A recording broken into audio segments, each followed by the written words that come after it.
All right. It is 5 o'clock on a rainy Sunday. This is the time we come together every single week to talk about where we are in dealing with this worldwide health pandemic and also recommit ourselves to winning. And winning in this instance means getting through it. It means protecting the people around us. It means making sure that this virus doesn't get into places where people are most vulnerable. And it means making smart decisions moving forward as we reopen this economy. But let's start the way we do every single day.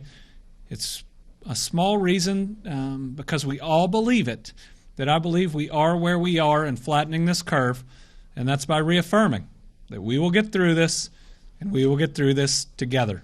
Say it with me. We will get through this. We will get through this together. One last time. We will get through this. We will get through this together. And we're going to get through this together because every day we remember what it takes to do it. It's the 10 steps to defeating COVID-19. These 10 steps are critically important. We're going to keep talking about them even as we're able to do more things that are out there, because the more this becomes muscle memory, the more it becomes a part of our new normal, because until there's a vaccine, our new normal is going to be different than our old normal. These are going to be absolutely critical. First, healthy at home. Healthy at home means that we are at home unless we're getting exercise, we're going for groceries or supplies, or we're going to work. And even as we're able to open other things, first, more places of business, it's going to look different. A lot of people are still going to be teleworking, meaning being healthy at home. But just because we have healthy at work doesn't mean that every other minute we shouldn't be healthy at home. And even when we can do a little bit more, it's still always going to come back to being healthy at home. Remember, we're working to safely and gradually reopen an economy in the midst of a very contagious and deadly virus during a worldwide health pandemic. So healthy at home isn't going anywhere. Let's make sure we remember it and we stick to it. Avoiding crowds and gatherings of any size, of any type. Just remember how important that is. That's how the virus spreads. Practice social distancing, 6 feet, knowing when to seek care. Our website, more and more important every day, because now as we move into a new phase, there's going to be a lot of nuance. There's going to be a lot of very specifics. Important that we go there. Washing hands and surfaces, applying for benefits. So our unemployment website was down about 2 hours today because of demand. It is back up. And my hope is tomorrow I'm going to announce some really significant good news for folks that are out there and have waited too long. We're working on it last night, today, and tonight, and we believe that it's going to secure some really good results. If you applied in March and you haven't been helped, and the problem is on our side, it's not. There are some instances where there are real issues. Then you need to be helped in April too, and we are working on that. And I hope to have very good news. Prioritizing your mental health, not traveling, and reporting noncompliance. 10 steps that have helped us to flatten this curve. 10 steps we've got to keep practicing as we move into a new normal. 10 steps plus one more. Do your census. Fill this out. It is so important. It is how we have expanded Medicaid and expanded Medicaid. It's the dollars we get for SNAP and other benefits. It's how we help lift people up. And as everybody is working to rebuild and restart their economies, if we do better than other states, we will have a head start based on how we fill out our census. So please do it. We moved up over the last couple of weeks, at least 2 spots. We can do even better. It does not take more than a couple minutes.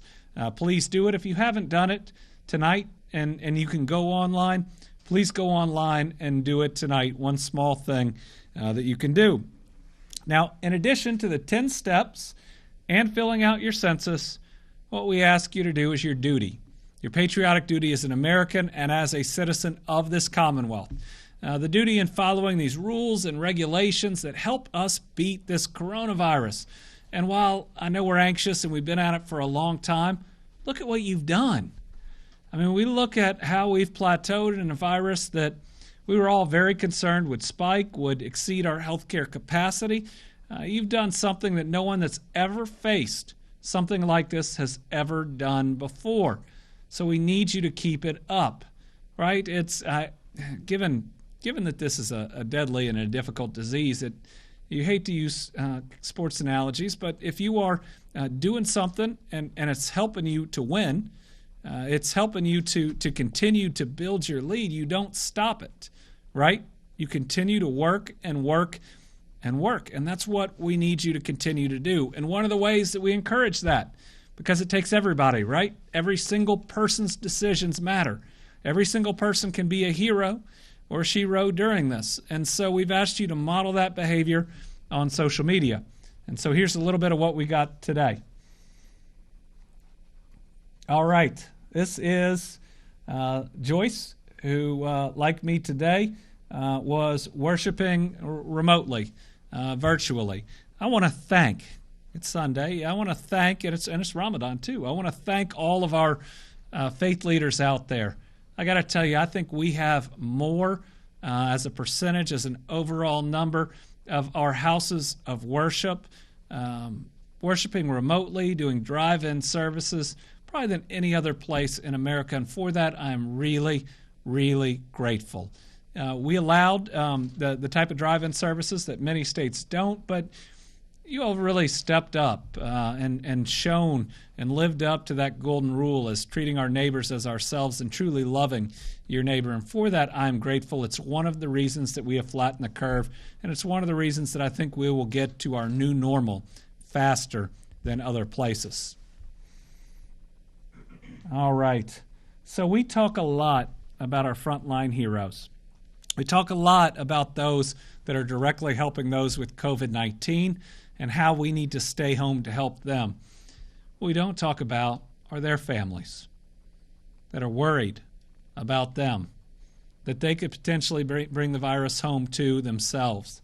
So this is a 3-year-old who is talking about his or her dad. This is Beryl. Pretty special.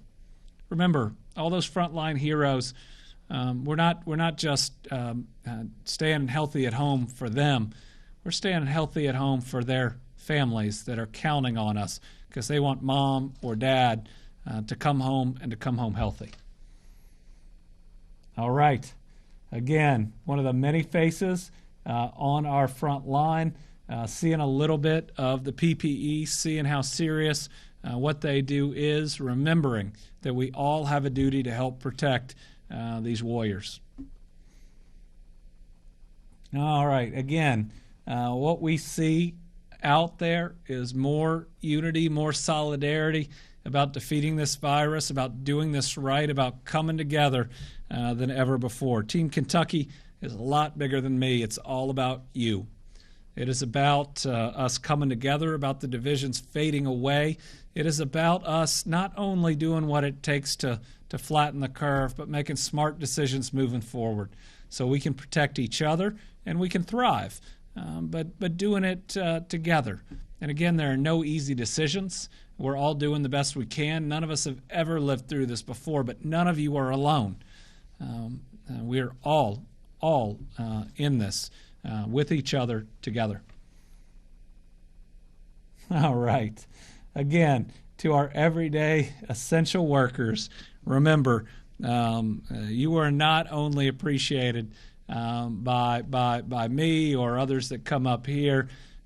These are the kiddos that are counting on you every single day, and you show up and you make sure that their basic needs are met.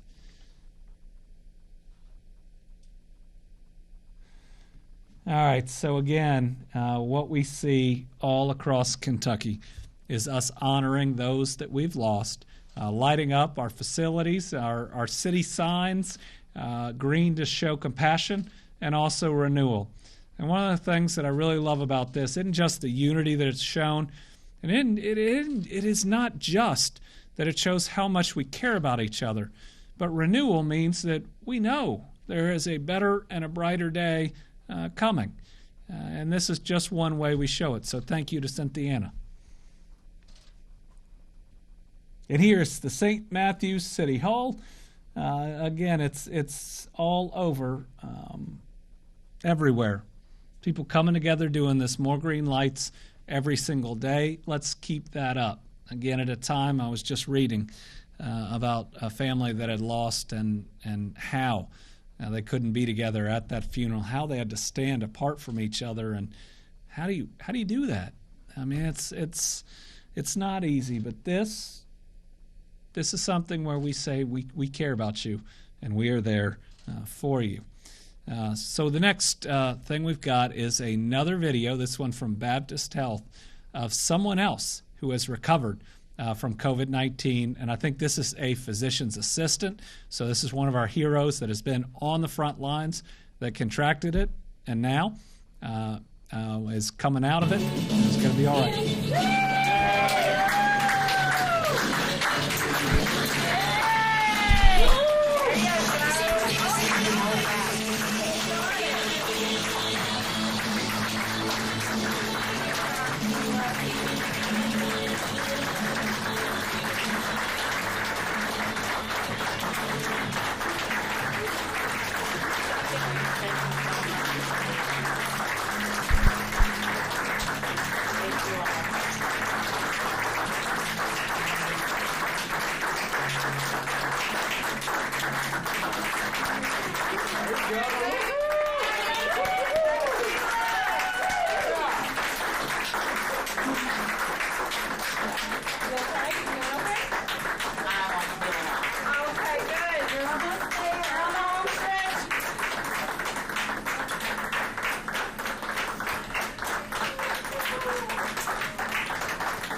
Oh my goodness.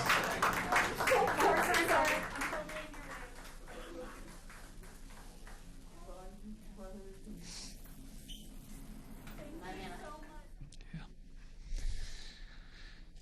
So every day we have to talk about those we've lost, but how about those that have come out of it? And that is just incredible. Everybody out there that has helped that individual and so many others recover, and everybody out there that has had to go through this and fight through this, and to everybody's family that has worried. These are great outcomes, and these are great stories every single time, and I will tell you, I'm going to show as many of them to you as we get. We got to celebrate those recoveries. All right, so what we also do each and every day is we learn a little bit of new sign language, and we have Rachel with us here today.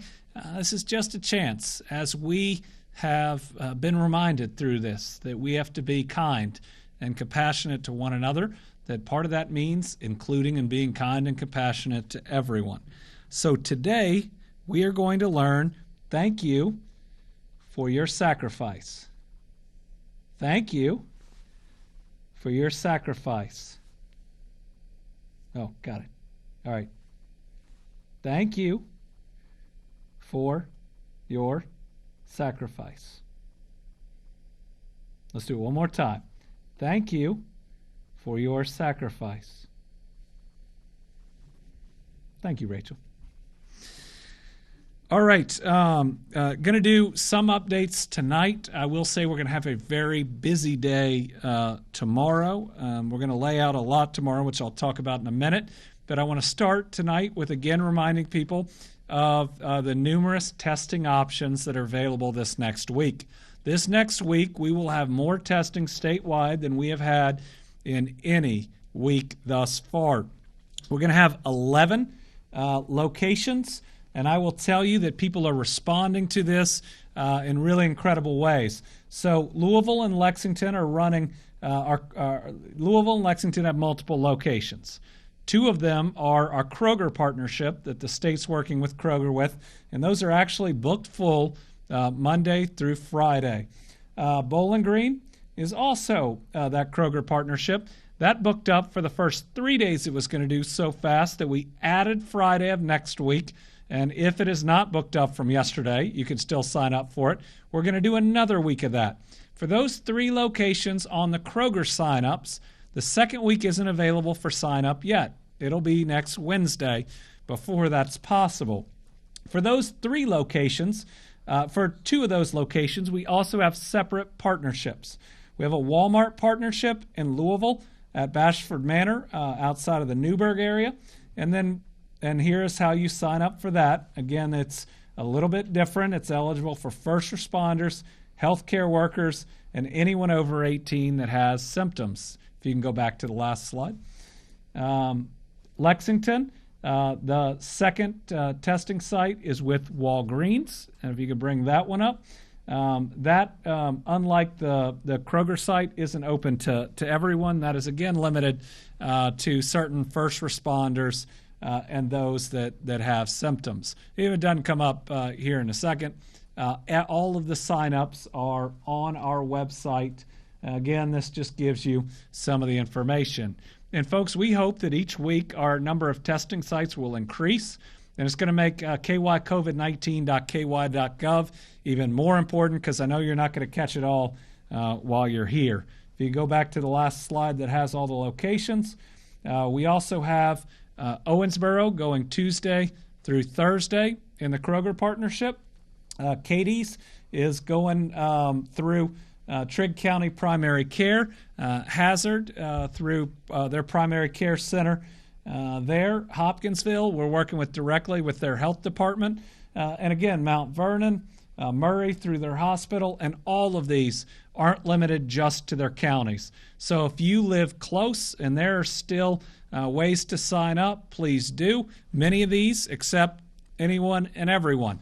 And we want to make sure that we take advantage of this. Let's have more tests in Kentucky this next week than we have seen in any single week. And we've got the chance to not quite double the number of people that have been tested, but do a significant amount. This is next week. I think we'll have more information as the week goes forward about additional testing sites. This is us ramping up capacity so that we can reach a new normal where we've got to have, we'd like to have at least 24,000 tests a week, if not significantly more. This helps us with other areas that are working to hopefully get to about 20,000. All right, so next we're going to spend some time with Dr. Stack talking once again about the healthcare reopening that starts tomorrow. So tomorrow is the first day since this virus hit that, as opposed to adding restrictions, we are reopening some areas. And we're starting with healthcare for some very simple reasons. First, people have not been able to go in to some types of visits and important appointments to keep themselves healthy. And people can grow unhealthy or have issues that are unrelated to COVID-19. Second, we need to get our healthcare industry moving again, because as we want to test more people, we will need our healthcare industry to be operating at a greater level to make that happen. And third, in thinking about how to do this gradually, in a way that protects people, in a way that we can always take a temperature as we move forward, healthcare is the place to start, because it's the people who are best trained at dealing with potential contagion. So instead of opening it up in areas that have never had to deal with, will my services potentially spread the coronavirus, we're starting in healthcare where people can be very cognizant of what they can do to stop it. So Dr. Stack's going to basically talk about what's happening tomorrow. And then tomorrow on Monday, I think we're going to lay out a bigger schedule with dates on the phases that we see for healthcare moving forward. And tomorrow, I think I'm going to talk a little bit about where and when I see a potential broader phase 1 reopening in Kentucky. So, Dr. Stack.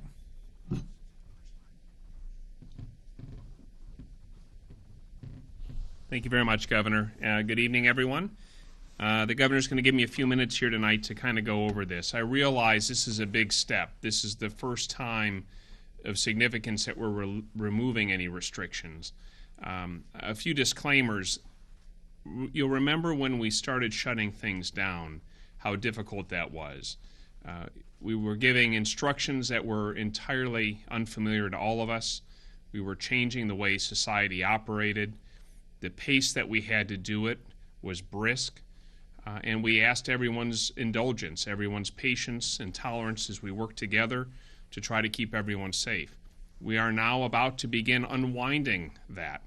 I would say that as hard as it was to say no to so many things, it'll be challenging to say yes but to a lot more things as we start to try to relax restrictions, but to do it in ways that are safe, or at least as safe as we can make them for society.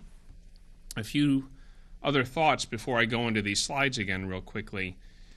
I ask you to keep in mind, from a public health standpoint, from a medical standpoint, we would probably prefer to wait even longer before lifting any restrictions.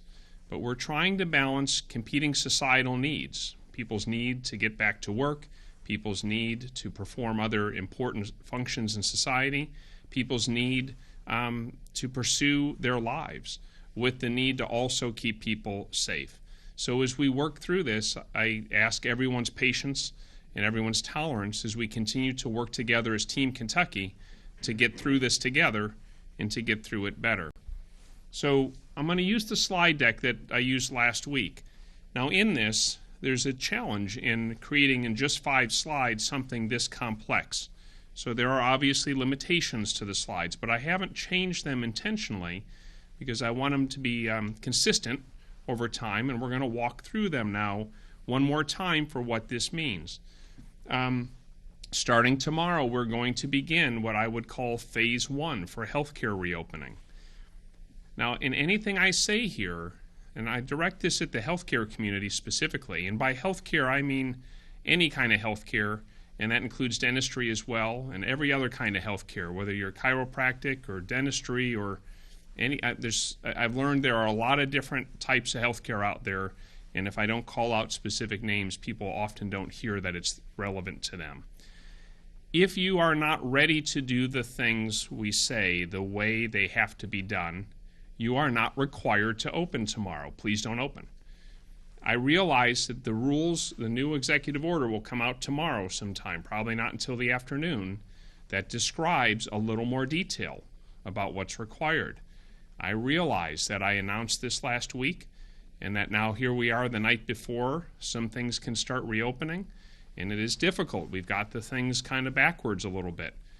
At the pace we're moving and responding to competing societal demands, that is an unfortunate reality of the challenge we face. We'll continue to try to do better, continue to try to get things in the right sequence, but I assure you that as we go forward, there are going to be times when the guidance is not as clear as any of us would like, where we have circumstances where we need to clean up or clarify inconsistencies on the website or in previous executive orders, and we commit to you to do that as quickly and efficiently as we can. So real quickly, I won't spend as long as I did the first time I used these slides because they're not as foreign to the audience who needs to hear them, and they're on the website already posted. So you can find this on Phase 1 Healthcare Reopening right on the KY COVID-19 website. So starting tomorrow, non-urgent, non-emergent healthcare services and diagnostic laboratory and diagnostic radiology studies can resume in the outpatient setting. Now, here is one of the things that I was perhaps imprecise on the slide deck, but everything subsequent to this has been very clear. This does not include elective surgery or elective invasive procedures. So surgeries and invasive procedures are not included in Phase 1. That will be a later phase. But allowing for that, healthcare clinics, medical clinics, chiropractic, medical offices, physical therapy, optometrists, all can open tomorrow. And I'm going to talk specifically about dentists on the 5th slide because there's been a lot of complexity there, and I'll tell you, the dentists have really reached out in large numbers. And so, one, thank you for your input, but two, it also clearly represents a challenge, and I'll try to be more clear on the 5th slide. This does not apply to things like long-term care settings or prisons. There'll be separate guidance for that. Kenneth, if we could do the next one. So it's a phased, gradual reopening of services.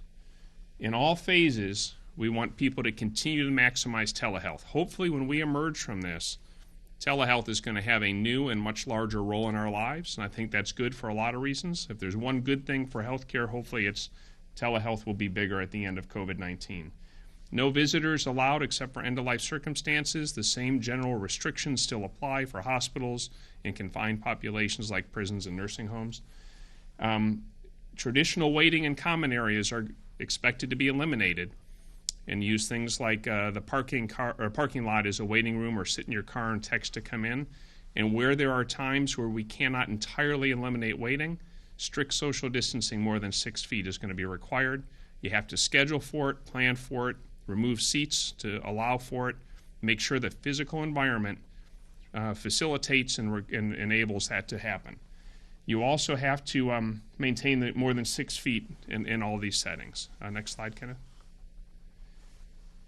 You're going to have to screen all the healthcare workers and people entering the facility. Now, there are 2 different ways to do this.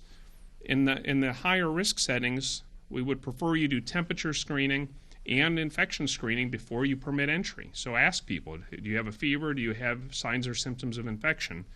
In the highest risk areas, you should probably just check their temperature at that location. We'll try to give more guidance on that specifically. As we go on and we talk about other parts of society, we may have other ways people can comply with some parts of this in other settings. You have to plan for and ensure enhanced sanitizing processes for your surfaces.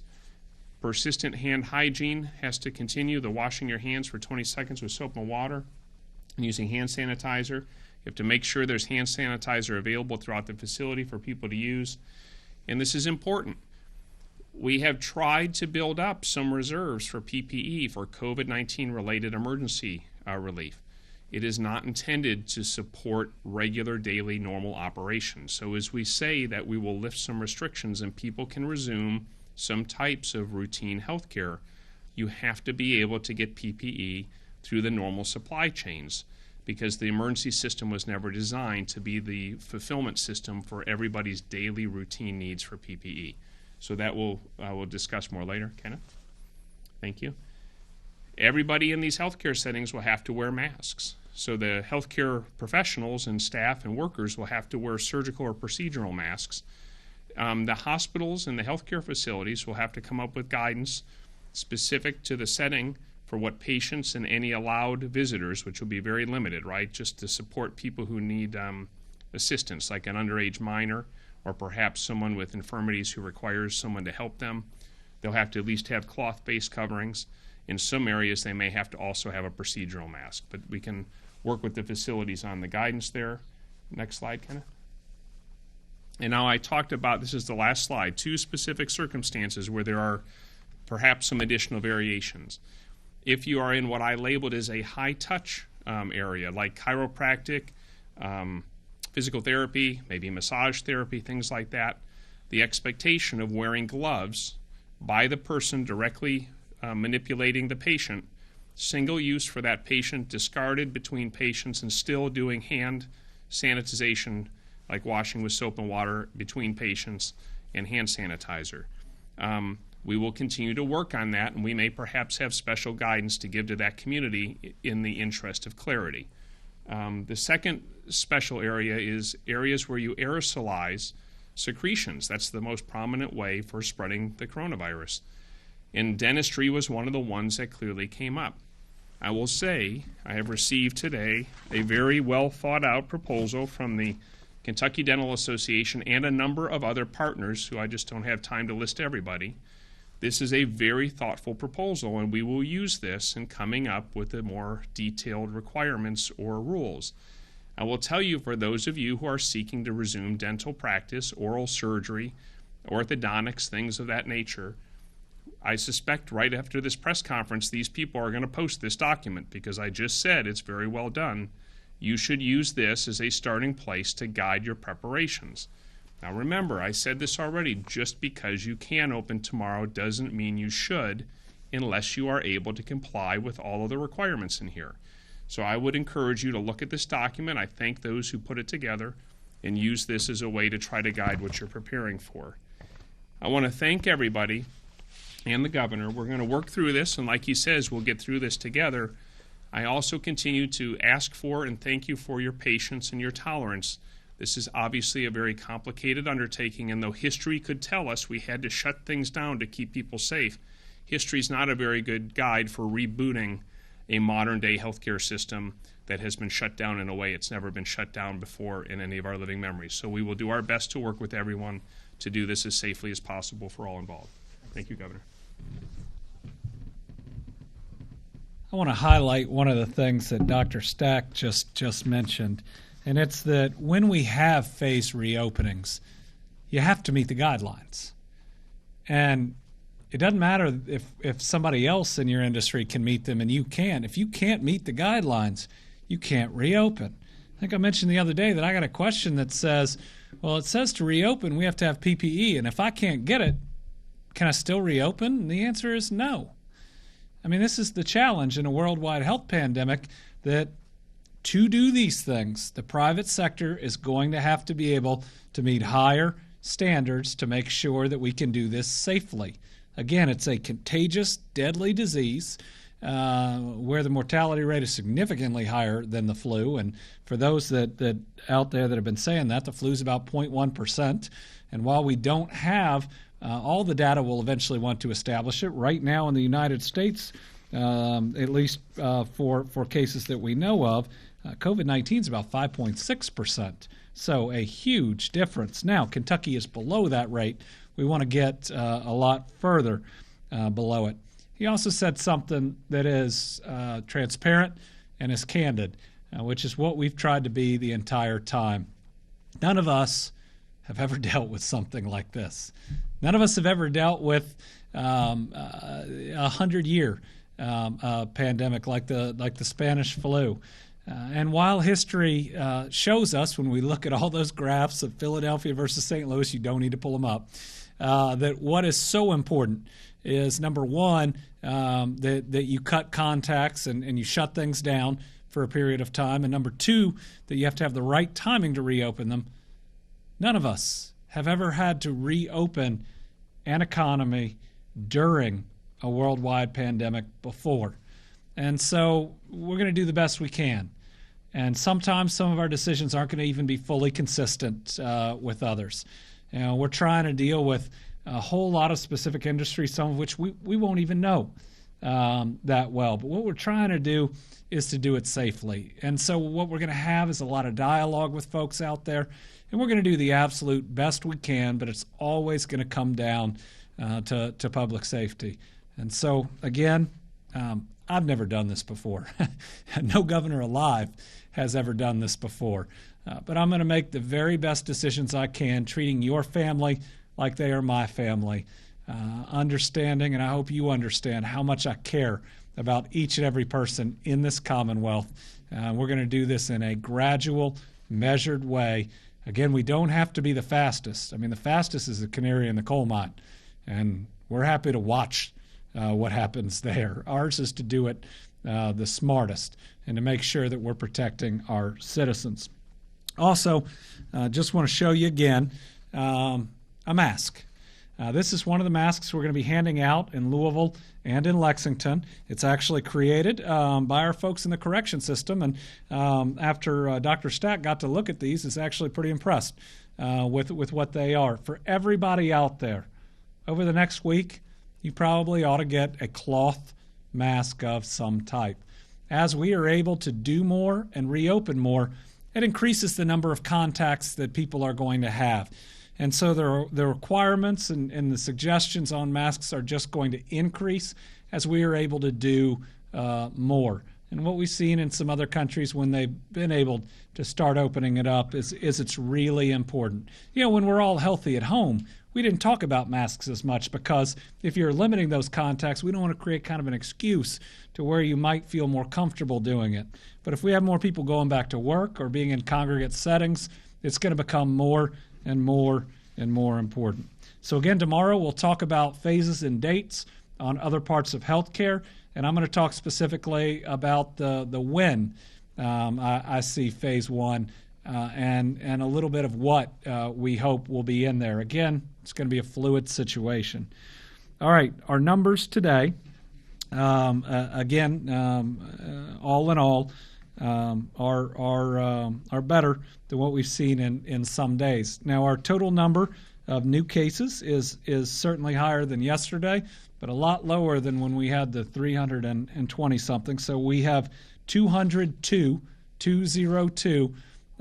new cases of the coronavirus. Now we have those 202 with expanded testing, but it tells you that it is still out there and it's still spreading.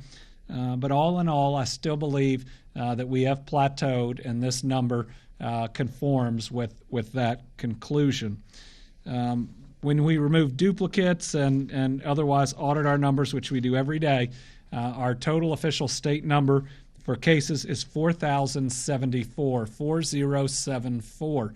Again, we expected this and more cases. Remember, there are asymptomatic people out there, but as we increase our testing, we are going to see more cases, and it's going to help us to respond better. Our total number of people tested is at least 48,474. Number of people ever hospitalized, at least 1,274. Currently hospitalized, 308. Ever in the ICU, 608. Number of people currently in the ICU, 166. That's up a couple from the last couple days. So again, let's remember every day we need to think about, pray for, and send our best wishes to those folks that are fighting for their health. Number of people recovered, 1,511. And you know what? I want to see the video again. This is one of those that is special. And if I can, I'm going to give you a little bit of extra detail on it, because in this one, we have it. So this video, when it comes up, is Sheila Thornsberry, a COVID-19 patient who was discharged from Baptist Health Lexington last night. The 50-year-old physician assistant had been admitted on April 2nd. And I apologize, they put your age down here, and I should not have read it. My mom taught me better than that. Surrounded by her care team, with staff applauding, the Lexington mother of two exited the hospital to the strains of a song picked by her for this occasion, Stand By You by Rachel Platten. The ICU staff became her friends, family, and the source of socialization. This is her. She said, "They did their absolute best. I couldn't have asked for better care." As a patient, Thornsberry has learned of the toll of COVID-19 and what it can do to the body and the pain it can bring. Listen, this is important. She hopes that everyone keeps self-distancing, washes their hands, wears masks for their own safety and the safety of those around them. So somebody who has been through it and was fortunate to come out on the other side. Now, not everybody comes out on the other side. And so we've got to think every single day about those we've lost. Today we have the lowest death toll that we have had in a while. And for that, I'm really grateful. But we still have 3 individuals tonight that we have lost to COVID-19. And while it is a smaller number, they are people that are truly missed by their friends, by their family, and let's make sure that we give them just as much effort tonight, lighting our homes up green and our places of business. Let's make sure that we ring bells tomorrow at 10 a.m. These are 3 Kentuckians we've lost, and we need to make sure that we are showing that color of compassion and that we are there for those families that can't be together in the same way during this. So our deaths tonight are an 88-year-old female from Adair County, an 88-year-old female from Jackson County, and another 88-year-old from Adair as well. So again, they are more than ages and locations. They're people that we are going to miss. New cases by county start tonight with Warren County with 35 new cases. It's one of the reasons after Judge Buchanan asked us that we opened up this week an extra day and that we've committed to an extra full week in Warren County. They're being hit by a lot of new cases. We want to be there for them, to Bowling Green, to Warren County, and to the entire community. We care about you. We are with you. We're going to help you get through this, and we're going to get through it together. 28 additional in Jefferson, 19 in Grayson County, 14 in Muhlenberg, 11 in Boone, 10 in Hopkins, 9 in McCracken, 7 in Davis. We're going to be there on Tuesday through Thursday testing.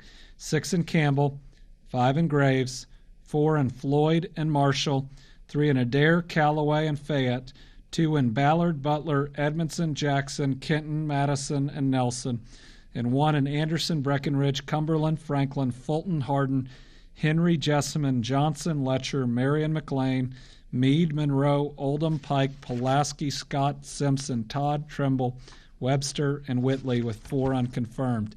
Again, what that tells us is it is everywhere. I'm sorry I was doing that really fast. But it is everywhere. And while we could put up a map, and there might be 9 counties, maybe we're 8 counties left that you would see as not having a case, there is a case there. So as we move forward, as we try to make wise decisions to ease restrictions at a time where this pandemic is still very dangerous, understand that we've got to make them as a state, or if we get to a point, regionally, and not a county-by-county basis, that we want to include all those voices out there of our local leaders and others. Race and ethnicity. The update today is of all cases, 75.44% white, 13.53% black or African American, 6% Asian, 4.87% multiracial, and the ethnicity is 91.5% non-Hispanic and 8.5% Hispanic. Of deaths, of where we know the deaths, which is 85% of all cases, 80% white, 16.85% black or African American, 1.69% Asian, 1.12% multiracial, and where it comes down to ethnicity, it's basically 99% non-Hispanic and 1% Hispanic. Really quickly, going over a couple areas that we try to update on each and every night. First of all, let's go to Green River Correctional Complex. The first time in many days, it's the same. That we don't have new cases to report from that complex. We are working really hard there. Yes, it is a bad situation. And yes, those that are talking about being afraid, I understand. But it's a good day when there are no additional cases, and we continue to take more and more steps. I've committed to testing every single person that is an inmate that works there on a regular basis or comes into any contact whatsoever. Our long-term care facilities. While it's hard to describe something as a new day, as a good day, we have the fewest additional cases in long-term care facilities than we've had in a number of days. Part of that is reporting, and some of the labs not reporting in on Sunday, but we have 8 new residents, 7 new staff, and 1 new death. Remember, as we make these new decisions, as we try to ease restrictions, we got to make sure that we don't increase the exposure. Listen, this is what's happened in these facilities when we've had everything shut down. And this is what's happened. This is this virus and what it does to a certain population even when we flatten the curve. So we got to be really careful when we start expanding our opportunities that we're not allowing it additional access to these facilities. All right, we're going to open it up for questions. Today we've got Philip Bailey, Karen Czar, and Shelby Smithson from WKYT, and I've got just a couple of questions that have been sent in. So, Shelby? So there's been some question as to why we're moving into the Phase 1 reopening tomorrow before we hit the benchmarks like the 14-day decreasing. So can you clarify why you think we're ready tomorrow? So the question is why we're moving into Phase 1 before we've hit the 14-day benchmark. We're not moving into the Phase 1 as described by the White House. That it's the White House directly that gives us that 14-day benchmark where we just want to see a decrease in the new rate of cases. It doesn't have to be the overall number, but what we want to see is a rate of overall cases, and generally looking at everything that we believe we're on the decline. What we are starting tomorrow is a phase 1 in healthcare and healthcare alone. And it's a couple of reasons. Number one, we got people coming in sicker to our ERs than they have been in a while. It's that there are services that people need for their overall health in addition to COVID-19. Number two, we've got to increase our testing capacity, ultimately to reopen other parts of our economy in the state, and we need more of our healthcare field active. When we look at antibody tests, which we want to eventually do, and different types of blood tests, where are those going to be done? They're going to be done in a lot of the facilities that have otherwise been closed in healthcare. But the number three part, and when this was suggested to me by Dr. Stack, that I was very interested in, is this is a more controlled environment to start and to learn from. Those in our healthcare industry have better access to PPE, which is important.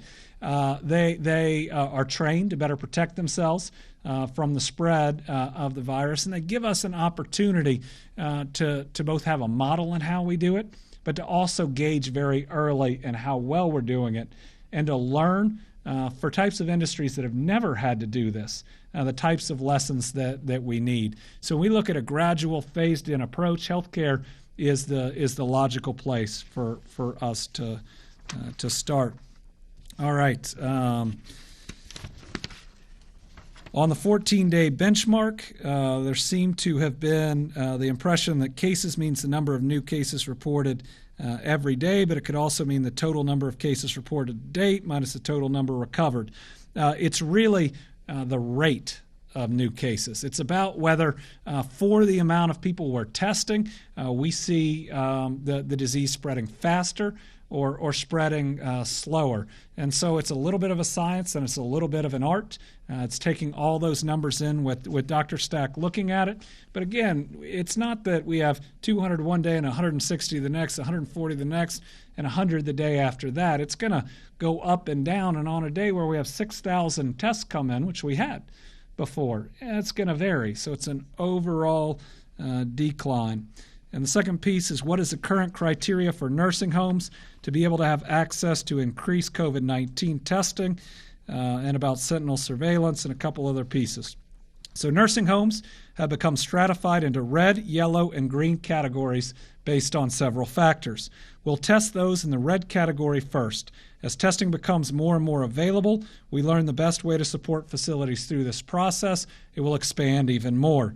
Testing is only one element of a complicated array of issues that nursing homes must address in responding to COVID-19. For a nursing home to access testing provided by the Commonwealth, it's got to be working with our Department of Public Health.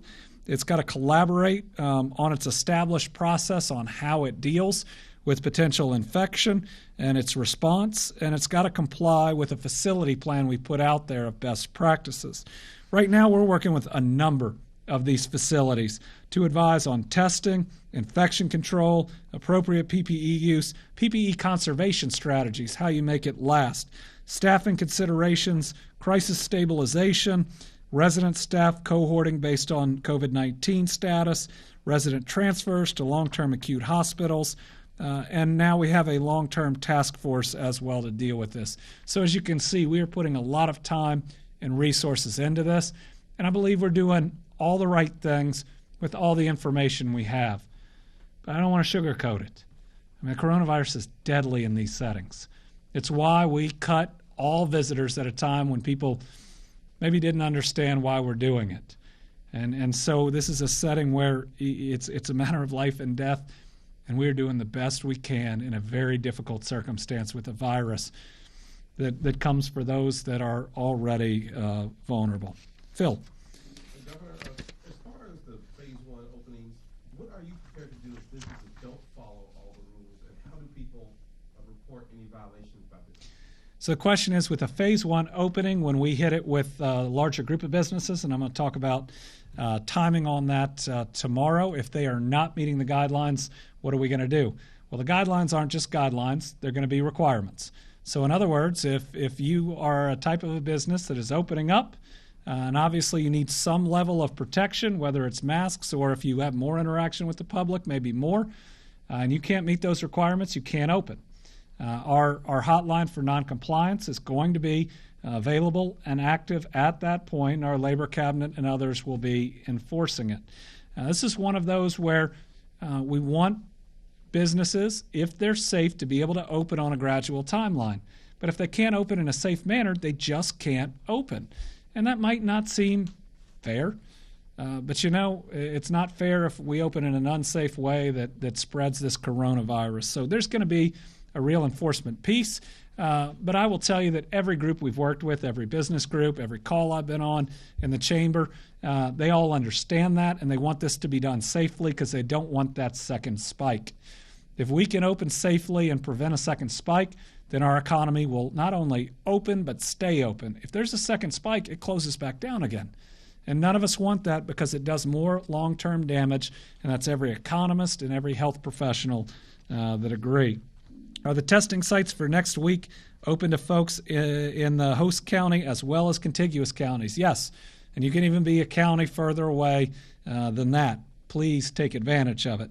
Well, the second week of testing in Bowling Green run Monday through Friday. I believe that answer is yes. And we at least extended, it's at least Tuesday through Friday. I'll need to check if the second week of Bowling Green is Monday through Friday. But you'll be able to sign up for the second week of Louisville and Lexington and Bowling Green coming up this Wednesday. You talked more about masks in public in the months ahead. If a great many people do wear masks this summer, could it help prevent a surge this summer, even in the fall? I think that answer is yes. It doesn't mean that it won't happen, but anything that you're wearing, if you think about yourself being asymptomatic, I haven't talked about it in a while, but remember we have two duties. One is to try to prevent yourself and your family from getting the coronavirus, but the other is to prevent it from spreading it to other people. So if you're wearing something like this, you are preventing, in many instances, your ability, at least through one method, from being able to spread it to somebody else. So do I believe that as we open up and do more things, that masks will be incredibly important to determine whether or not there will be a next spike? Yes. It's not the only factor, but it will be a factor. Karen. I've had several massage therapists who work either alongside chiropractors or physical therapists asking if they can follow all the guidelines, would they be able to open alongside their practice? I think massage therapists will be another step that is going to become that's going to come later. I think it was very specific to the healthcare industry. I'm looking at Dr. Stack just to confirm.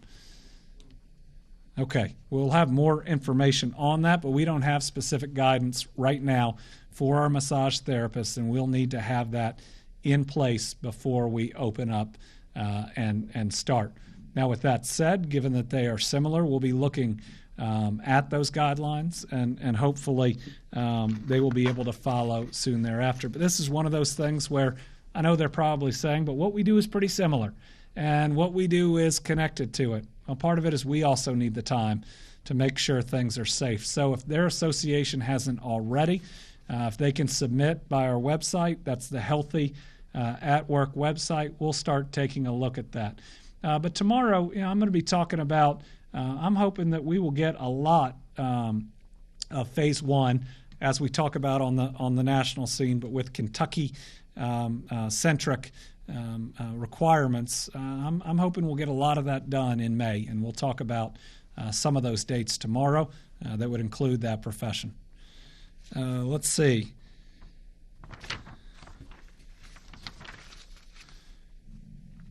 Okay. Phil? Yes, the Oh, national sorry. government, Yeah, Shelby. I missed that. It's okay. So we've had some reports from businesses that say they were wrongly cited, and so now as we're reopening places back up, can you explain the process of after you get a complaint on a business, are they automatically cited, or is there some sort of process into researching the validity of them? The question is, what happens when there is a call, and how does the business eventually get cited? So what happens is the call comes in, and a labor cabinet or other government inspector goes out views the premises and does that research, and a citation normally comes out after that. Now, there are different circumstances at different times, and you can have evidence in different ways. I believe that the Labor Cabinet has worked with businesses in most of those instances, but especially at a time where we are right now. There's sometimes you got to make a quick decision to say, whoa, let's pause, and you tell us everything that you are doing so that we can determine that it's safe for the public. And that may take a swifter action in the initial term than it would in other instances. But when you're dealing with something like this, that's just what we've got to do. But it is important, and we're going to talk about it, that businesses right now and healthcare, they've already put up some of the things, but we've talked about some requirements of, every business when we're able to open in phase one is going to have to be temperature checking their employees. So you need to go out and get that equipment now. And so if the answer is, what if I'm unable to do that, then it's not safe. Masks, and not surgical masks, not N95s, please, not N95s. Those are going to be important. And the question is, if I can't get those, what can I do? I mean, again, it's got to be safe in each and every one. And the challenge here is that with us trying to stockpile for a potential surge, it's going to need to be a private business is going to have to be able to secure the resources, the things they need to safely reopen too. And while that's hard, trying to reopen in the midst of a pandemic is hard. Phil. The National Government Association has asked Congress for, I believe, $500 billion in federal aid for states to help stabilize their budgets. How much do you think Kentucky needs, and when do you hope to speak to Senator Mitch McConnell about that relief plan? Question is, the NGA, the National Governors Association, has asked for something around $500 billion for state budget relief around the country. In reality, the federal government's going to need to do more than that, because local, county, and other governments, if we cannot ultimately sustain or have budget relief, it is going to significantly worsen the recession we're facing. In 2008, 2009, faced with simply a recession, and at the time it was a big recession. It was a big deal to all of us, but it wasn't a worldwide health pandemic. The federal government provided relief. It's got to do so now. I have not had, since the bankruptcy comments, I've not had a personal conversation with Senator McConnell. I need to. And listen, every day I do questions, and I know he's answering questions every day. I hope that he was making a point about something and ultimately supports this. I'll certainly ask him to support it, and if he can lead an effort to provide that stabilization, it'll help Kentucky. At the end of the day, if he can help us come through and do that, he will help Kentucky's economy get rolling faster and lessen the recession that we're going to see here. And I hope he's responsive to that. And he's been good to work with through this coronavirus, and he's taken my calls when we've talked, and I've taken his. Karen. Kind of piggybacking on Shelby and to the citations. It's been 2 weeks since, I want to say it was 18 or 19 businesses and organizations citations went out asking people to quarantine. Do we know if people followed those quarantines? And moving forward, this is probably going to become more of an issue as more things open. What is the plan to, is it a please do it plan, or will it be something deeper? So that's a really good question. As we move to reopen, we're going to have robust testing, which we're working on. And then when someone tests positive, that person is going to have to self-quarantine, as are certain people as we do contact tracing around them. And so it's a new normal where people are going to get a call and say, you've been exposed to somebody.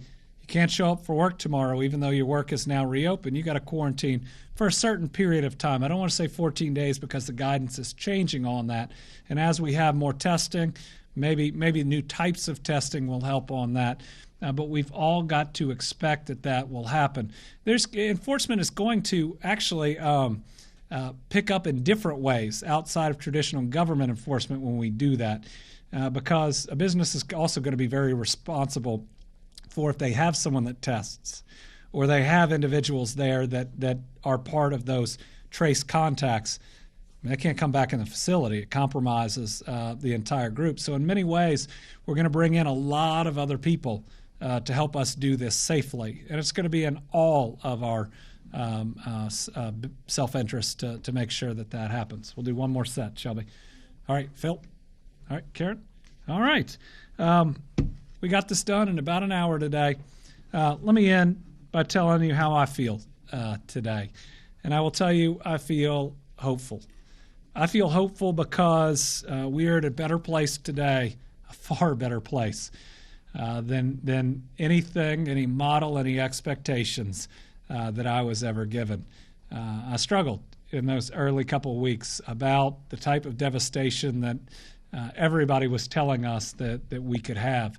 And where we are today makes me hopeful that at a date and time where we probably thought we would see our worst, while we are still dealing with difficulty, your work has saved countless, thousands upon thousands of lives, and for that I am really grateful. I would have thought that I would have been standing here in a different place. And I'm hopeful about moving forward, that if we are thoughtful, if we are patient, and we plan, that we can do this.